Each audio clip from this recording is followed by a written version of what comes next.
The aircraft begins to rotate when it should be flying straight. Not rolling, not banking, spinning.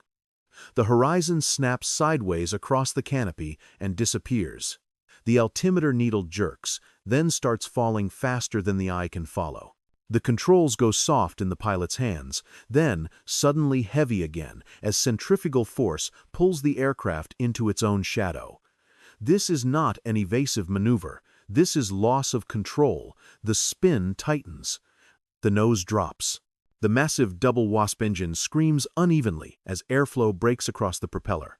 The Corsair's distinctive bent wing stalls completely, while the other claws uselessly at the air. Every training instinct says the same thing: recover immediately. Neutralize controls. Stop the rotation. The pilot does none of it. Instead, he lets the spin deepen. His gloved hand tightens on the stick. His other hand comes off the throttle entirely. The aircraft rotates faster, the world outside the canopy turning into a blurred wheel of sky and sea. The cockpit rattles like it is coming apart. If this history matters to you, tap like and subscribe. Moments like this were never meant to be remembered. The radio is alive with shouting, sharp commands, panic breaking through discipline. Somewhere behind him, enemy aircraft are closing, their last chance to strike before the war ends. The pilot does not answer. He is counting, not seconds on a watch, not numbers in his head, rotations. 1 full turn, 2, 3. The spin is no longer accidental. It is controlled chaos, balanced on the edge of destruction. The aircraft is falling almost vertically now, carving a corkscrew through the air that no instructor ever approved and no manual ever described. Outside the canopy, the sky begins to change. Enemy fighters overshoot. They had committed to a straight pursuit, noses down, guns aligned for a final firing pass. Instead, the target beneath them collapses into a vertical spiral they cannot match without tearing their own wings off. One enemy aircraft flashes past the canopy, too fast and too close, pilot visible for an instant before disappearing upward and away. Another tries to follow. It fails. The spinning aircraft sheds altitude rapidly but bleeds enemy energy even faster. What looked like a death spiral has become a trap, pulling attackers out of position, stripping them of speed, forcing them to choose between breaking off or dying with him. The pilot waits until the count reaches the number he needs. Then he pulls, hard. The spin snaps into a violent recovery. The wings bite into clean air. The aircraft surges forward, no longer falling but climbing, erupting out of the spiral at an angle the enemy does not expect and cannot answer. The sky in front of him is suddenly empty. Behind him, the last coordinated enemy attack of the war collapses into scattered, desperate movements. No shots are fired, none are needed. The spin ends where the fight ends.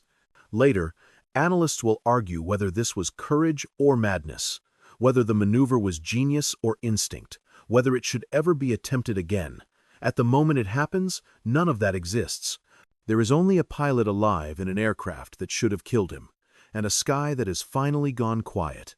It is early August, 1945. The sky over Okinawa remains dangerous. The war in the Pacific is collapsing unevenly, not with surrender everywhere, but with exhaustion. Enemy formations still rise when they can. Attacks are smaller now, more desperate. Fewer planes, flown by men who know there will not be another chance. American aircraft patrol the edges of that collapse, flying missions that feel routine and dangerous at the same time. The kind of missions where the war is almost over, but not over enough to be safe. On a rough airstrip carved out of coral and dirt, mechanics move slowly in the heat. Engines are checked, fuel topped off. Ammunition loaded more out of habit than expectation. Pilots wait nearby, quieter than they were months earlier. Most of them want to survive long enough to stop fighting. Among them is Lieutenant Frank Skidmiller, flying the notoriously difficult F4U Corsair. Not reckless, not brilliant, unlucky. He has survived crashes, survived mechanical failures, survived engagements where better pilots did not. His name appears often in incident reports, rarely in victory tallies. Some say he flies too close to the edge. Others say the edge follows him. He does not argue either way. What he understands, and what others have not yet accepted, is that near the end of a war, fights stop following the rules that began them. Attacks become rushed, decisions compress, enemies commit earlier and break later. And sometimes, the only way to live is to fall where no one expects you to go. The spin that nearly killed him once becomes something else entirely when the stakes change. Not a failure, not a panic response. A refusal to give the enemy the ending they are counting on. Most men who witnessed what happened that day never spoke about it again.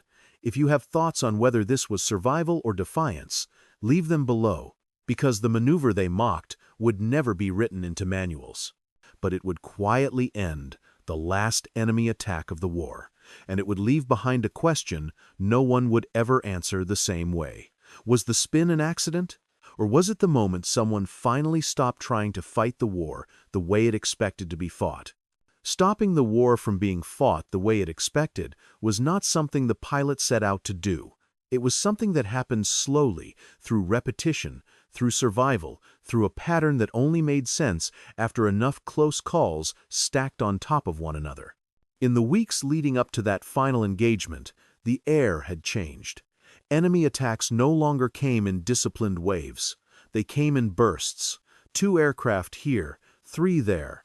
Pilots committing early, pressing hard, hoping speed and aggression could compensate for numbers that were no longer on their side.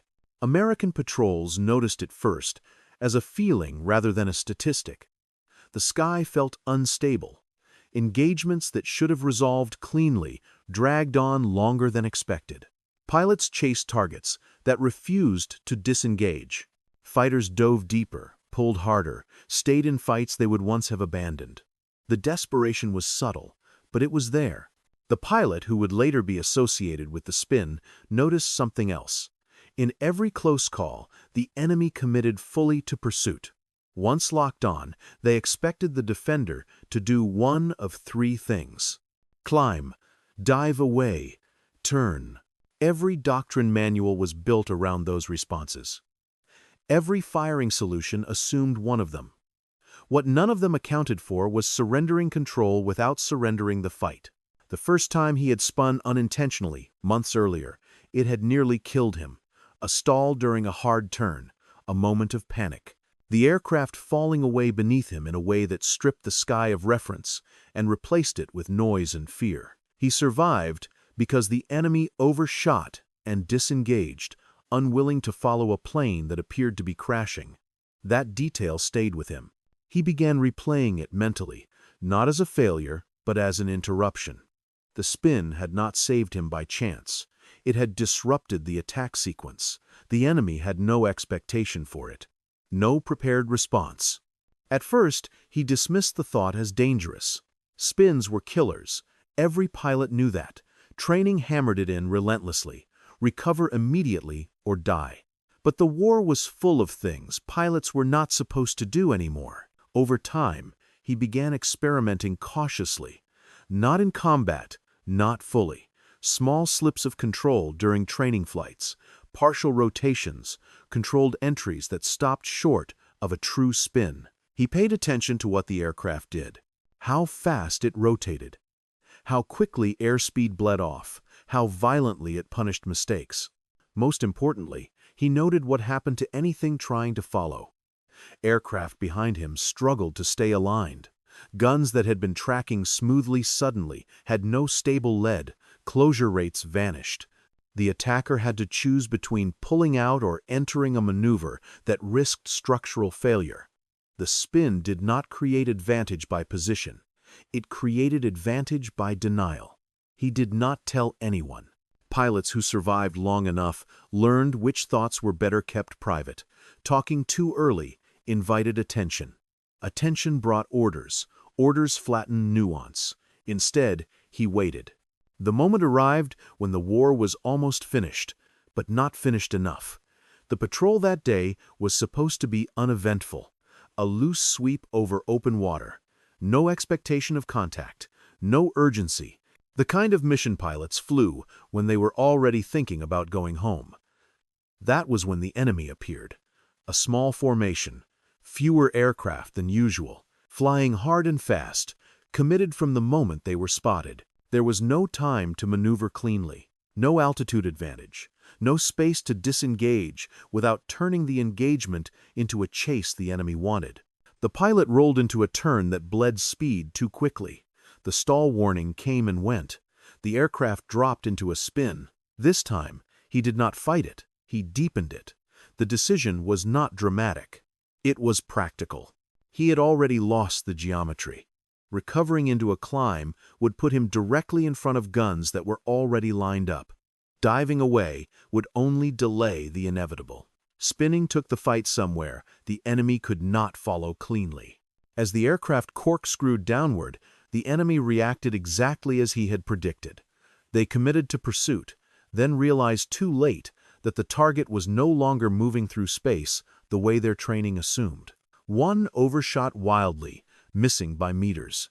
Another pulled out abruptly, unwilling to risk structural failure. The formation lost coherence in seconds. That was the window. He recovered hard, converting rotation into forward motion at an angle no one expected. The sky in front of him cleared as if by agreement. The engagement ended not with fire, but with absence. Back at base, the reaction was muted at first. Pilots were tired. Everyone had stories. One more close call did not stand out immediately. It was the pattern that drew attention. Within days, other pilots reported similar outcomes. Enemy aircraft breaking off attacks prematurely, overshooting in pursuit, hesitating in moments that should have been decisive. No one connected the dots openly. Unofficially, conversations started, quiet ones, on flight lines, in mess tents, between pilots who trusted each other enough to share things they were not sure should be shared. Someone asked about the spin. Someone else admitted they had seen it work. Another said they had tried it and nearly died. The truth settled somewhere in between. The maneuver was not a solution. It was a last option, a refusal to die the way the enemy expected you to. Command never endorsed it. They could not. Teaching pilots to intentionally spin under fire was irresponsible on paper and lethal in inexperienced hands. There were too many variables, too many ways to get it wrong, but no one forbade it either, because forbidding it would have meant admitting it worked. As the war staggered toward its end, the spin faded back into silence. There were fewer engagements, fewer opportunities to test it. The sky grew emptier by the day. When surrender finally came, it came without ceremony in the air. No last great battle, no final sweep, just aircraft landing and not taking off again. The pilot survived to stand down. He never gave interviews, never claimed credit. When asked directly, he described the spin as a mistake that happened to keep him alive. If you think moments like this deserve to be remembered, share this story so it does not vanish with the men who lived it. Years later, analysts would debate the event without ever agreeing on its meaning. Some would call it instinct, others luck. A few would quietly acknowledge that late-war combat created conditions where unorthodox survival mattered more than clean victories. The manuals would remain unchanged. But among those who flew in those final weeks, the lesson lingered.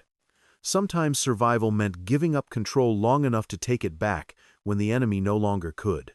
Taking control back after surrendering it was not something that could be taught easily. It lived in the space between instinct and calculation, between knowing an aircraft well enough to break its rules without breaking it entirely. When the fighting stopped, there was no official reckoning for what had happened in those final days. No memo circulated explaining why certain attacks failed. No tactical bulletin revised doctrine to include deliberate spins as a defensive option. The war ended too abruptly for that kind of introspection. Most wars do. Pilots were rotated home. Aircraft were parked and cannibalized. Units dissolved into paperwork and memory. What had been urgent a week earlier became irrelevant almost overnight. The pilot who had survived the spin returned to a life that no longer required constant vigilance. The edge that had kept him alive dulled slowly, replaced by routine and distance. He did not seek out reunions. He did not write down what he had done.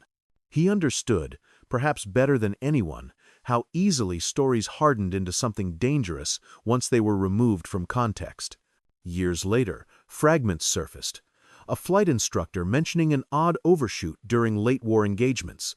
A maintenance chief recalling an aircraft that came back with stress patterns no one could explain. A pilot admitting, quietly, that he once let a stall turn into something worse because it felt safer than doing what he was supposed to do. None of these fragments were connected officially. They never would be. In declassified after-action summaries, the final enemy attacks of the war were described as disorganized, ineffective, lacking coordination. The language was clinical and accurate enough to satisfy historians.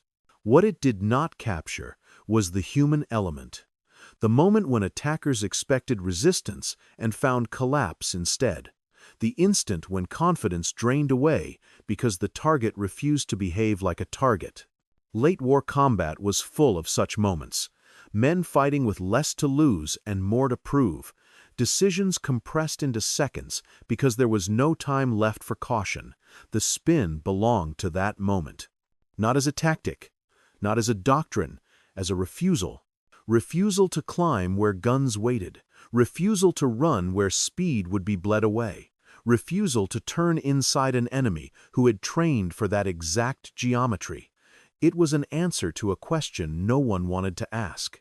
What do you do when the enemy has already accounted for every sensible move you can make? You stop being sensible. After the war, fighter design changed. Jet engines replaced propellers. Energy management became cleaner, faster, less forgiving. Spins remained something to escape, not embrace. Manuals grew thicker. Simulators grew better. And yet the underlying lesson never vanished. Modern pilots train to disrupt expectations, to force overshoots, to deny clean solutions. They speak in different terms now. Angles, energy states, closure rates. But the logic is the same. Survival does not always come from superiority. Sometimes it comes from being unreadable. The man at the center of the story lived long enough to see this shift without ever being associated with it. He raised a family. He worked ordinary jobs. He blended into a world that no longer needed people who lived on the edge of control. When he died, there was no mention of the spin, no footnote in history books, no acknowledgement that, for a few seconds in the sky, he had broken the last enemy attack of the war by doing the one thing no one expected him to do, letting go. If you believe stories like this deserve to be remembered, pass them on. They only survive because someone chooses not to let them disappear. War is often remembered through victories and defeats, through maps and surrender documents. But it is also shaped by moments that never fit cleanly into reports. Moments when survival depended not on strength, but on the willingness to fall apart just long enough to come back together. The spin was mocked because it looked like failure. In the end, it worked because it was, and sometimes, at the very end of a war, that is enough.